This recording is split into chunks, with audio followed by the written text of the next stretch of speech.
Hello everyone, welcome back to my channel. Today I'm showing you how to crochet the chain stitch. It's one of the basic stitches you need to learn as a beginner crocheter. Using a number 2 hook, and I'm going to start by making a slip knot. Wrap my yarn, my wool around my index finger or pointing finger, just the way you're seeing me do it. This video is more of a practical visuals than speech. Bring out your working yarn through the loop you've just created.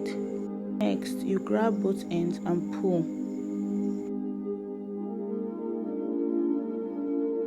Make sure you don't pull too tight so you can work freely. In this video, I didn't edit my mistakes because I wanted you guys to see that even if you make a mistake, you can easily correct it. You yarn over and pull through your loop. If you are able to pull through the first loop, then you've learned a chain stitch. You keep on repeating the same process. You yarn over and pull through.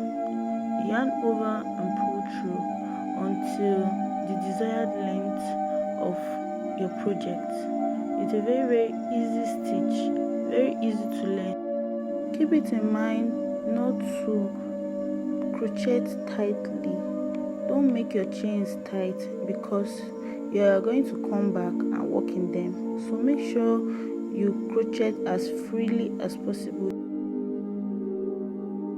Control your tension, because if you crochet freely and loosely, your project is going to have stretch.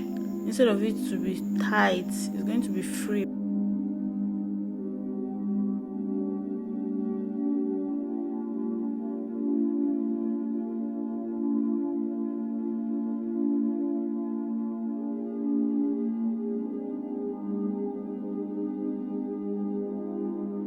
So my beginner crocheters, if you're able to achieve this stretch, tag me on Instagram at justcrochet1. I'm going to leave my link in the description page below. Learned the crochet chain stitch. Congrats and a very big thumbs up. Don't forget to like this video and subscribe for more. Thank you so much for watching.